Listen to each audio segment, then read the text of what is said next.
The gentleman from Texas rise. I ask to claim my 5 minutes at this time. Without objection.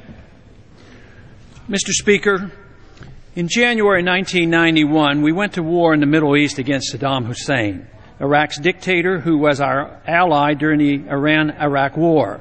A border dispute between Kuwait and Iraq broke out after our State Department gave a green light to Hussein's invasion. After Iraq's successful invasion of Kuwait, we reacted with gusto and have been militarily involved in the entire region 6,000 miles from our shore ever since. This has included Iraq, Afghanistan, Pakistan, Yemen, and Somalia. After 20 years of killing and a couple $1 trillion wasted, not only does the fighting continue with no end in sight, but our leaders threaten to spread our bombs of benevolence on Iran. For most Americans, we are at war against a tactic called terrorism, not a country. This allows our military to go any place in the world without limits as to time or place. But how can we be at war? Congress has not declared war as required by the Constitution. That is true. But our presidents have, and Congress and the people have not objected. Congress obediently provides all the money requested for the war. People are dying. Bombs are dropped. Our soldiers are shot at and killed. Our soldiers wear uniform. Our enemies do not. They are not part of any government. They have no planes, no tanks, no ships, no missiles, and no modern technology. What kind of a war is this anyway, if it really is one? If it was a real war, we would have won it by now.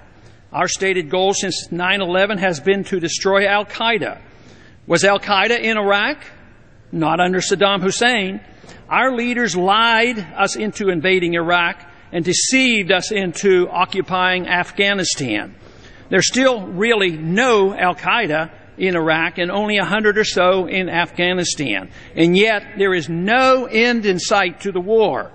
Could there have been other reasons for this war that is not a war? Military victory in Afghanistan is elusive.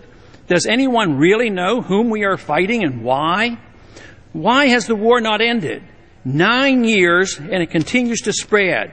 Some claim it is to keep America safe, that our soldiers are fighting and dying for our freedom, defending our Constitution.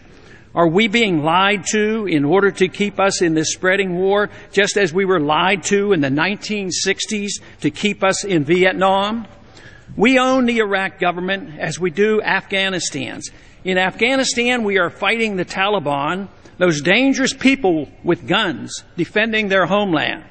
Once they were called the Mujahideen, our old allies, along with Osama bin Laden, in the fight to oust the Soviets from Afghanistan in the 1980s. In that effort, our CIA funded radical jihad against those nasty foreign occupier, the Russians.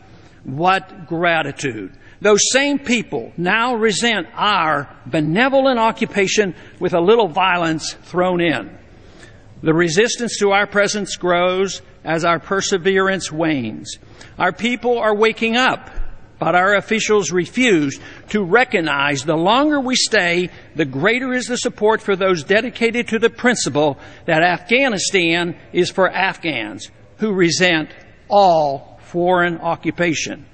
The harder we fight a war that is not a war, the weaker we get and the stronger becomes our enemy. When an enemy without weapons can resist an army of great strength, the most powerful of all history, one should ask, who has the moral high ground? Military failure in Afghanistan is to be our destiny. Changing generals without changing our policies or our policy makers perpetuates our agony and delays the inevitable. This is not a war that our generals have been trained for. Nation building, police work, social engineering is never a job for foreign occupiers and never an appropriate job for soldiers trained to win wars. A military victory is no longer even a stated goal of our military leaders or our politicians, as they know that type of victory is impossible. The sad story is This war is against ourselves, our values, our Constitution, our financial well-being, and common sense. And at the rate we're going, it's going to end badly. What we need are honest leaders with character and a new foreign policy. And I yield back the balance of my time. Gentleman's time's expired.